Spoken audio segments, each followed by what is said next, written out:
So hello my dear students, कैसे हैं आप लोग।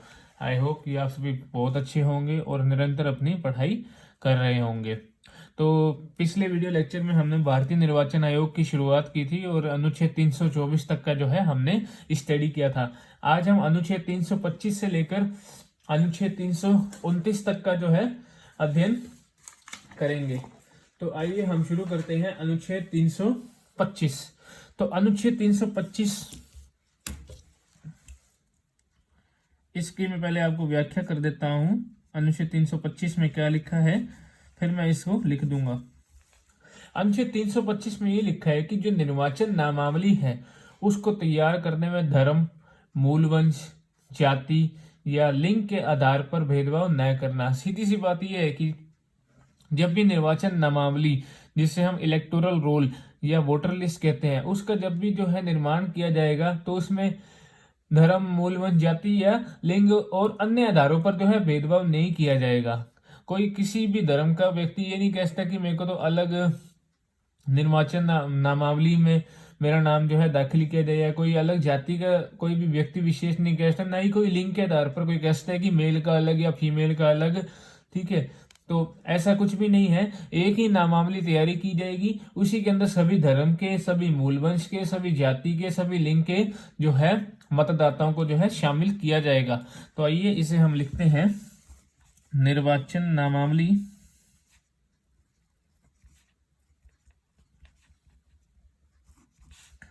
तैयार करने में धर्म, मूलवंश, जाति व लिंग के आधार पर भेदभाव न करना। ठीक है, अभी इसमें मैं निर्वाचन नामावली बताई। निर्वाचन नामावली को मैं आपको बता दूं, इंग्लिश में हम वोटर लिस्ट कहते हैं, जिसमें सभी एक किसी भी क्षेत्र के जो मतदाताओं के जो है सूची उसमें शामिल होती है, या आप इसे और तकनीकी भाषा में बोल तो इलेक्टोरल रोल कहा जाता है। ठीक है, अब हम नेक्स्ट अनुच्छेद की बात करने जा रहे हैं, जो कि है अनुच्छेद 326। अनुच्छेद 326 में ये कहा गया है कि जो लोकसभा है या विधानसभाओं के जो चुनाव है वो वयस्क मताधिकार पर होंगे, के आधार पर होंगे। ठीक है, अभी मैं इसको लिख देता हूं, तो साथ साथ में मैं आपको इसकी व्याख्या भी करता जाऊंगा। अनुच्छेद 326, इसमें ये लिखा गया है, लोकसभा व राज्य सभाओं के चुनाव वयस्क मताधिकार के आधार पर होंगे। जो इसमें वयस्क मताधिकार है, इसे आपको अगर इंग्लिश में बताऊं तो वयस्क मताधिकार जो है उसे हम कहते हैं अडल्ट सफराज और अडल्ट फ्रेंचाइज। 1988 से पहले मत देने की जो आयु थी वह 21 वर्ष जो है निर्धारित की गई थी, लेकिन फिर 61वां संविधान संशोधन जो है आया 1988 में, उसने जो मत देने की जो आयु है उसको 21 वर्ष से घटा के 18 वर्ष कर दिया गया था। तो वर्तमान में जैसा कि हम जानते हैं कि यदि कोई व्यक्ति 18 वर्ष का हो चुका है तो वह मत देने हेतु पात्र है। ठीक है, तो ये उसी आधार पर है। तो मैं लिख देता हूं 61वां संविधान संशोधन 1988 के तहत मत देने की आयु को 21 वर्ष से घटाकर 18 वर्ष कर दिया गया है। ये जो संशोधन है ये आया तो था 1988 में, लेकिन अगर मैं बताऊं लागू हुआ था तो ये लागू हुआ था 1989 में, 1989 में। ठीक है, तो आई होप आपको अनुच्छेद 325 और अनुच्छेद 326 जो है आपको समझ आ गया होगा। साथ में आपको मैं एक चीज बताऊं, जो राइट टू वोट है हमारा, दिख रहा है कि इसमें, ठीक है, मैंने बीच में दिखा देता हूं, मैं आपको बताता हूं कि जो राइट टू वोट है, आप बताइए कि ये कॉन्स्टिट्यूशनल राइट है या एक फंडामेंटल राइट है। गेस कीजिए और कमेंट्स में अपना आंसर दीजिए। खैर मैं भी अपना आंसर दे रहा हूं, ये एक संवैधानिक यानी कि संवैधानिक अधिकार यानी कि ये कॉन्स्टिट्यूशनल राइट है। It's not a fundamental right, ये एक मूल अधिकार नहीं है। ठीक है, तो इस चीज को ध्यान में रखिएगा। अब हम नेक्स्ट जो आर्टिकल के बारे में परिचर्चा करने जा रहे हैं वह है अनुच्छेद 327। अनुच्छेद 327, मैं अनुच्छेद को एब्रिविएट करके लिख रहा हूं तो इसको अनुच्छेद ही समझिएगा। इसमें यह लिखा गया है कि जो निर्वाचन संबंधी जो कानून बनाने की जो शक्ति है वह संसद में निहित है, पार्लियामेंट में निहित है। तो आइए मैं इसका आपको आपने लिख लेते हैं। संसद की निर्वाचन संबंधी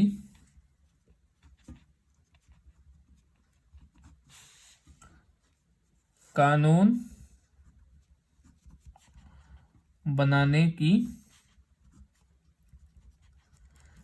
शक्ति। अब आइए मैं आपको इसके बारे में बताता हूं।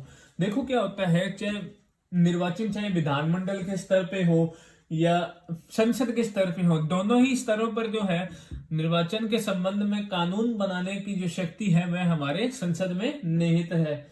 अब इसके अंदर जैसे कि आपके निर्वाचन नामावली संबंधी कानून हो गए या किसको शामिल करना है उसमें, या क्या फैक्टर्स है भाई, निर्वाचन नामावली तैयार होगी उसमें क्या क्या चीजें इन्वॉल्व की जाएगी, कैसे इन्वॉल्व की जाएगी, वो जो चीजें हैं वो संसद के द्वारा तय की जाती हैं, उससे संबंध में कानून हो गया। मान लो कि कोई एक एरिया है, ठीक है, वहां पर जैसे कि निर्वाचन क्षेत्र बनाना है तो निर्वाचन क्षेत्र का परिसीमन डिलिमिटेशन ऑफ द कंस्टिट्यूएंसी वो भी जो है संसद के अधीन आएगा। ठीक है, उसका भी निर्धारण संसद ही करेगी कि किसी निर्वाचन क्षेत्र में कितनी सीटें होनी चाहिए, कितना एरिया होना चाहिए। ठीक है, वो भी जो है संसद के द्वारा निर्धारण किया जाएगा। तो आइए हम इसे लिखते हैं।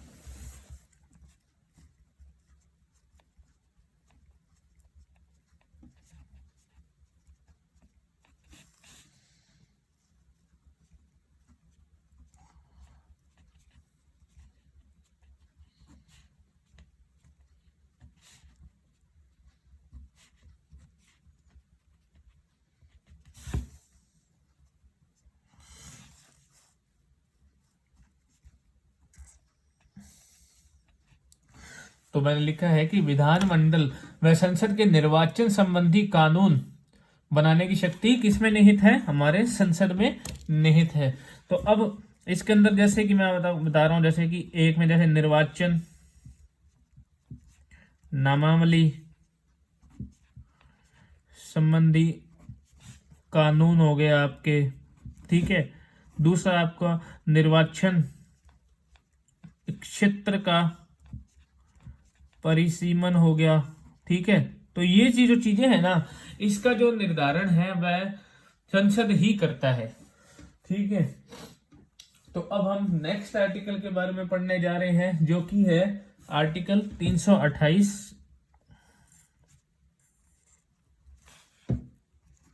अनुच्छेद 328 के बारे में हम जो है अब स्टडी करेंगे। उसके अंदर ये लिखा गया है कि राज्य विधानमंडल के पास भी जो है निर्वाचन के संबंध में कानून बनाने की शक्ति है बस सीधी सी बात है कि अनुच्छेद 327 की अगर बात करें तो उसमें संसद की पास शक्ति है, इसमें राज्य विधानमंडल के पास भी शक्ति है। अब इसमें राज्य विधानमंडल के बारे में अगर मैं आपको थोड़ा बताऊंगा ना तो वो आपको पता लगेगा कि थोड़ा सा डिफरेंस है। अभी मैं इस पे लिख देता हूं कि राज्य विधानमंडल की निर्वाचन के संबंध में कानून बनाने की शक्ति का उल्लेख मिलता है आपको। अब इसमें मैं आपको बताता हूं क्या है कि संविधान के सभी पहलुओं को एवं संसद द्वारा बनाए गए सभी नियमों को ध्यान में रखते हुए राज्य विधानमंडल के पास भी है निर्वाचन के संबंध में जो है कानून बनाने की शक्ति है। जैसे कि निर्वाचन नामावली से संबंधित होगी, ठीक है। लेकिन इसके अंदर शर्त ये है कि यदि मान लो कोई पार्लियामेंट ने या संसद ने कोई भी ऐसी चीज कानून बना दिया, ठीक है, जो अगर मान लो कि बना दिया तो वो उसे वापस नहीं बनाएगा, बस वो तो हो गया, लागू हो ही गया वो तो, ठीक है। जो संसद ने बना दी वो संसद के लिए भी लागू होगी, वो राज्य विधान मंडलों के लिए भी लागू होगी। हाँ, जो चीज संसद ने नहीं बनाई, जिस चीज का प्रावधान नहीं किया, अगर उसकी कमी खलती है, लगता है कि जरूरी है, उस केस में जो है राज्य विधानमंडल जो है निर्वाचन संबंध में कानून बना सकती है। तो ये लिख लेते हैं।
ठीक है, तो आई होप आपको आर्टिकल 328 भी समझ आ गया होगा।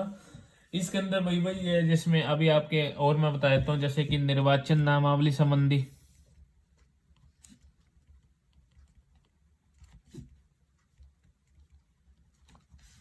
ठीक है, वो भी इसमें जो है कानून बनाने का इसमें अधिकार है, ठीक है। ठीक है, अब आते हैं मोस्ट इंपोर्टेंट आर्टिकल, जो कि है आर्टिकल आपका 329। ये मोस्ट इंपोर्टेंट आर्टिकल है।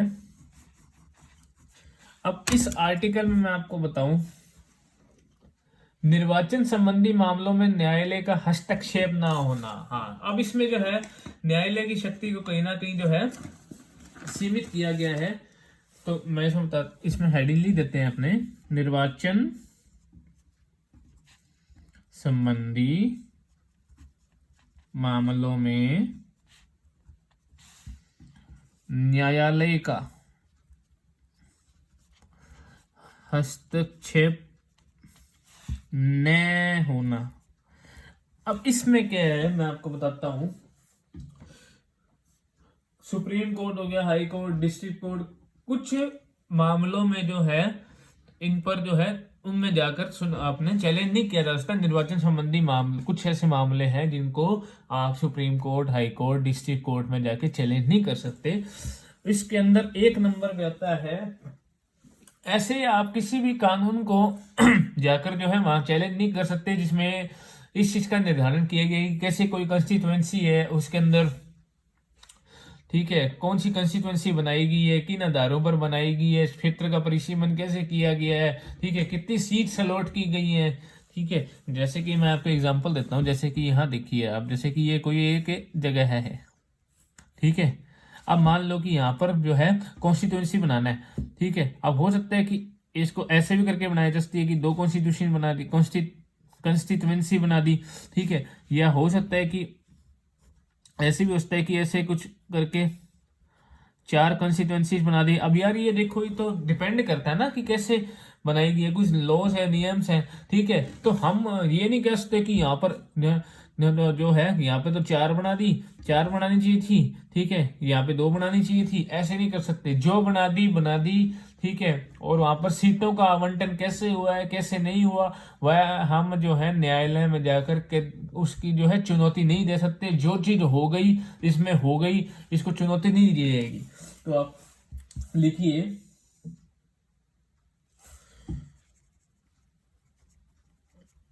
निर्वाचन क्षेत्र के परिसीमन व सीटों के आवंटन संबंधी कानून को न्यायालय में चुनौती नहीं दी जाएगी। दूसरे नंबर पे मैं बताता हूं आता है, दूसरे नंबर पे ये आता है कि मान लो कोई चुनाव हुए, चाहे वो संसद के हुए, चाहे वो विधानमंडल के हुए, उसमें किसी को कोई शिकायत है, शिकायत कुछ भी हो सकती है, कुछ भी, भाई अनफेयर के मामले में होगी, अनफेयर इलेक्शन हुआ है, कुछ भी शिकायत है, तो ठीक है। तो उसके लिए क्या प्रावधान है, देखो कोई भी शिकायत है ना जैसे, तो एक तो वो कोर्ट में चैलेंज नहीं हो सकती, ठीक है। हाँ, ये भी नहीं कि सुनवाई नहीं होगी, हाँ होगी। इसमें क्या होता है कि एक इलेक्शन पिटीशन फाइल की जाती है उस अथॉरिटी को जिसका जो है निर्धारण संसद ने किया है कि जो ऐसे मामलों को देखेगी, ठीक है। तो इसमें इतना ही लिखा गया है कि निर्वाचन संबंधी शिकायत न्यायालय में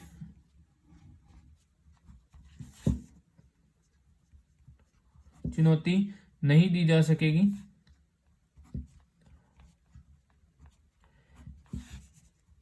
इसके लिए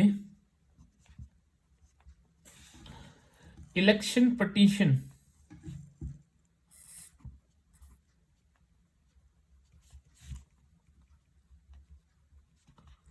किया जाएगा उस अथॉरिटी, प्राधिकार, अधिकरण, जो भी आप हिंदी में इसका देख लो, जिसका निर्धारण संसद ने ऐसे मामलों की सुनवाई हेतु किया है, ठीक है। आप उसमें क्या शिकायत करता है, जो इलेक्शन पिटीशन जो है वो उस अथॉरिटी को देगा जिसका निर्धारण जो है संसद ने किया है ऐसे मामलों की देखरेख के लिए, ठीक है। फिर वो आगे जो है प्रक्रिया चलती है, फिर वो अपना उसमें काम करते हैं, फिर वो निर्णय देते हैं, जो भी है, ठीक है। तो यहां तक तो हमारा तो था वो आर्टिकल 329 था, ठीक है। अब मैं आपको कुछ इंटरेस्टिंग फैक्ट्स के बारे में बताता हूं। जैसे कि अगर मैं आपसे पूछूं कि वोटिंग मशीन का जो है वो इन्वेंशन किसने किया था इन इंडिया फर्स्ट टाइम, ठीक है। तो आप बताइए, मैं तब तक बता देता हूं। Voting machine was invented by, किसने किया था भारत में इसका इन्वेंशन, उसका नाम है MB हनीफा, ठीक है। अगर मैं ये पूछूं कि भारत में लोकसभा कंस्टिट्यूएंसी सबसे बड़ी कौन सी है क्षेत्रफल के आधार पर, तो आप बताइए।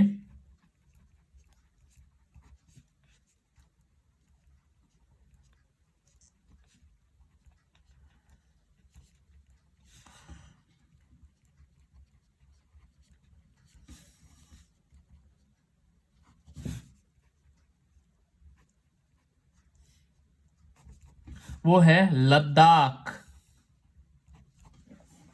लद्दाख है, ठीक है। तो आई होप आपको जो है अभी तक जो मैंने आर्टिकल्स पढ़ाए हैं वो समझ आए होंगे। आप इसके स्क्रीनशॉट्स ले सकते हैं। ये 1 नंबर पेज हो गया, ये आपका ये 2 नंबर पेज हो गया, अच्छी तरह से स्क्रीनशॉट ले लो। ये आपका 3 नंबर पेज हो गया। अब एक और चीज के बारे में हम जो है लगे हाथ चर्चा कर लेते हैं। अब इस चीज को मैं लिख रहा हूं, आपको समझ आ जाएगी।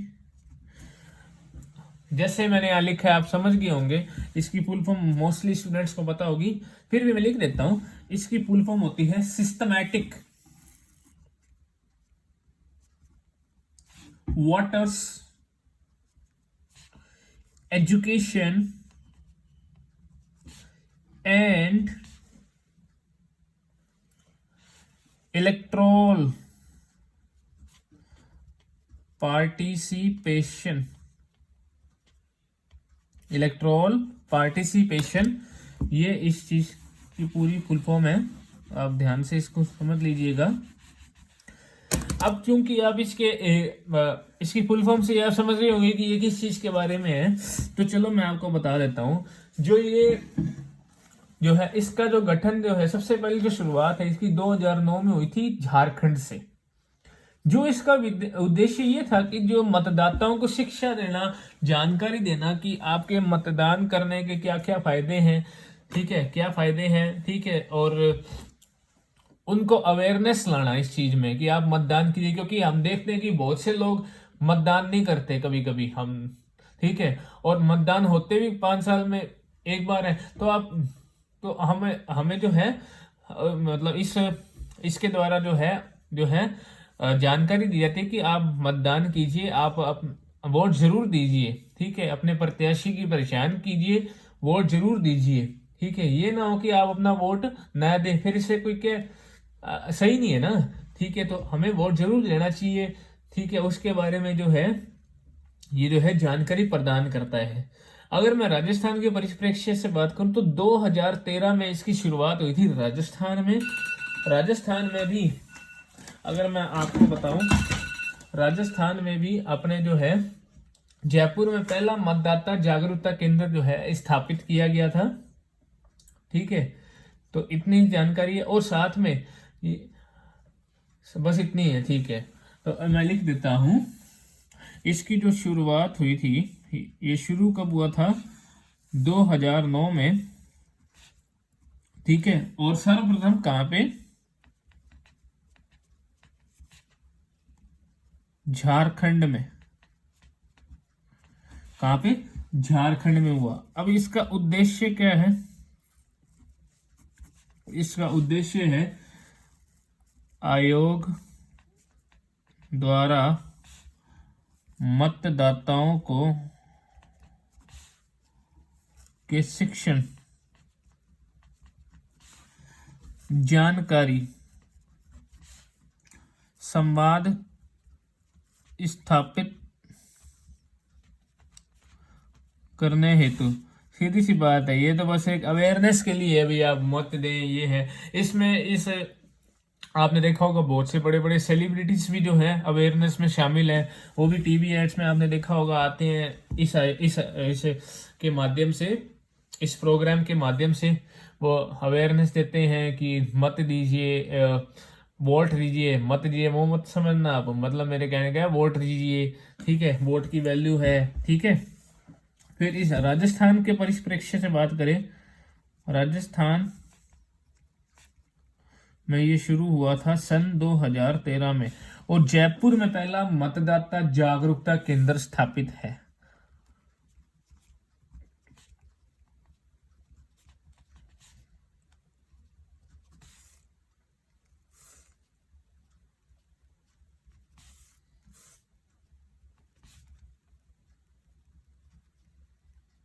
ठीक है ना। तो आज के लिए इतना ही। आई होप कि आपको जो है ये वीडियो लेक्चर अच्छा लगा होगा। आगे ही ऐसे वीडियो लेक्चर्स देखने के लिए जो है हमारे चैनल को जो है सब्सक्राइब कीजिए और बेल आइकन को जो है ऑन कीजिए। थैंक यू, बहुत बहुत धन्यवाद।